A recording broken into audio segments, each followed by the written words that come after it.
Hello dear friends, Pawar એજ્યુસ્પાર્ક માં તમારું સ્વાગત છે। ધોરણ 8 ની અંદર પ્રકરણ નંબર 1 સમય સંખ્યાઓની અંદર ઉદાહરણ નંબર 1 આપણે દાખલો શીખીશું।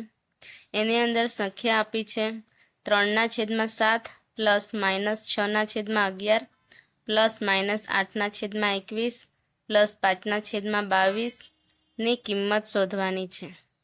તો સૌથી પહેલા આપણે શું કરીએ, બરાબરની નિશાની કરીશું। જે બી સંખ્યા સરખી છે, જેમ કે 7 અને 21, 11 અને 22, એને આપણે સેપરેટ કરી લઈએ। 3/7 plus minus 8/21 plus minus 6/11 plus 5/22। હવે આપણે આગળના સ્ટેપમાં શું કરશું, આ બરાબરની નિશાની 7 આપ્યો છે, 21 આપ્યો છે, એટલે સેજ સરખા નથી। હવે આપણે શું કરીશું, બંનેનો લસાઅ શોધીશું। લસાઅ એની અંદર આપણે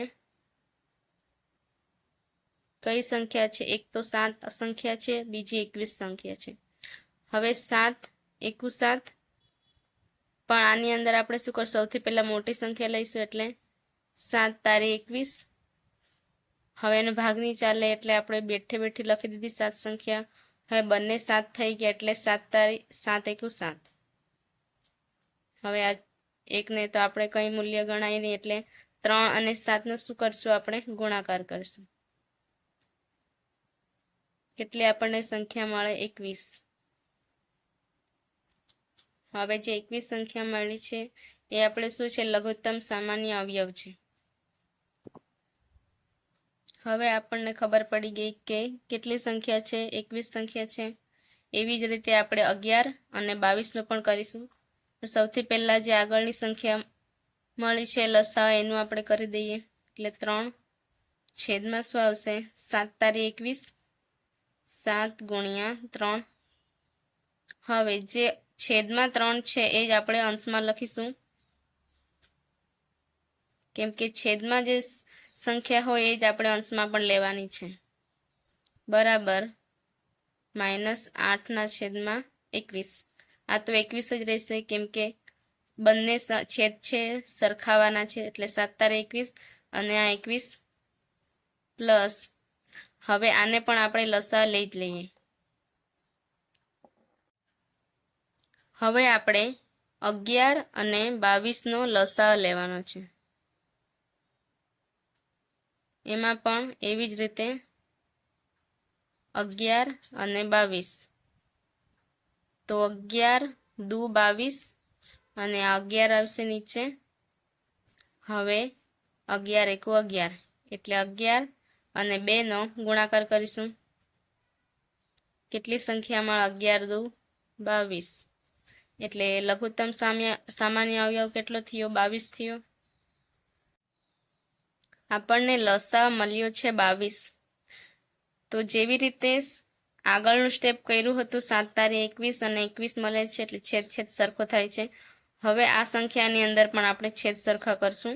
લસાઅ મળ્યો છે આપણને 22, એટલે -6 છેદમાં કેટલા દુ 22, 11×2 = 22 થાય, એટલે જે છેદમાં 2 છે એ જ આપણે ઉપર લખીશું।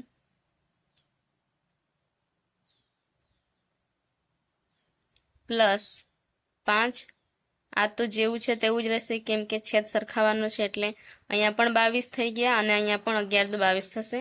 આજે તો અહીંયા 21 અને 7×21।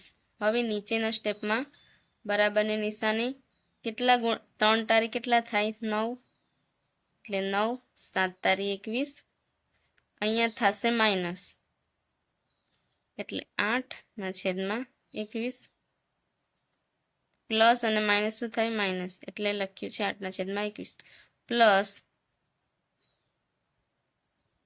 -6×2, એટલે 6×2 = 12, -12/22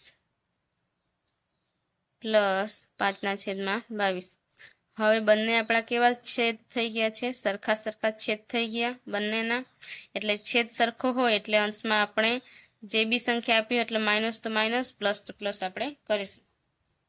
તો બરાબરની નિશાની 9 - 8 છેદમાં 21 પ્લસ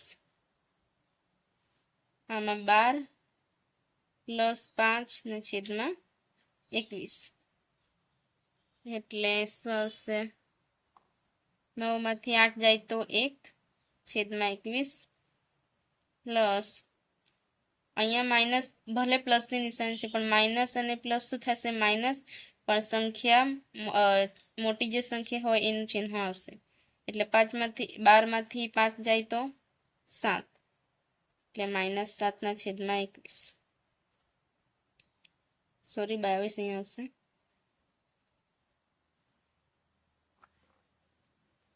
હવે આપણે એનું સાદું રૂપ આપવાનું કે અહીંયા બી 21 છે ને અહીંયા તો 22 છે એટલે આપણે છેદ શું થયા? અલગ અલગ થઈ ગયા, પણ જે ઉપરની સંખ્યા છે એ આપણે હજુ સાદું રૂપ આપીએ તો 1 ના છેદમાં 21 માઇનસ પ્લસ શું થશે? માઇનસ થશે એટલે -7 ના છેદમાં 22. હવે આપણે પાછું જે છેદ છે એ અલગ અલગ છે એને આપણે સરખાવવાનું છે.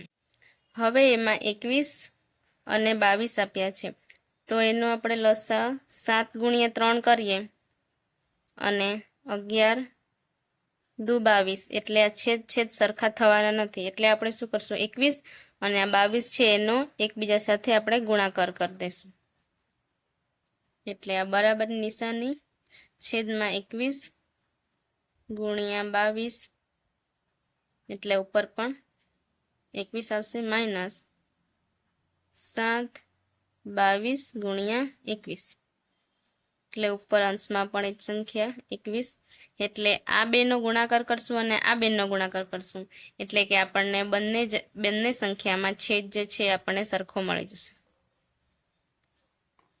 હવે 11 દુ 22 × 22 ગુણાકાર કરશું એટલે અને 21 અને 22 નો ગુણાકાર કરવાથી કેટલી મળે સંખ્યા? 462 માઇનસ 21 × 147 ને છેદમાં આ જ સંખ્યા એટલે 462. હવે આપણને છેદ સરખા મળી ગયા છે એટલે અંશમાં જે બી માઇનસ કે પ્લસ હોય આપણે કરી દેવાનું એટલે 22 માઇનસ 147 અને છેદમાં 462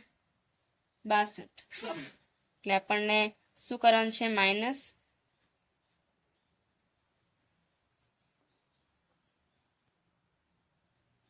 બરાબરની નિશાની. હવે 147 માંથી 22 જાય તો કેટલા બચે? 125, પણ મોટી સંખ્યા કઈ છે? 147 અને એની આગળ કઈ નિશાની છે? માઇનસની એટલે આ સંખ્યા માઇનસમાં આવશે છેદમાં 462. આ આપણો જવાબ છે, એનો ભાગ ચાલશે નહીં એટલે આપણો જવાબ થશે. એટલે આપણને કેટલી કિંમત મળી? -125 ના છેદમાં 462. Thank you.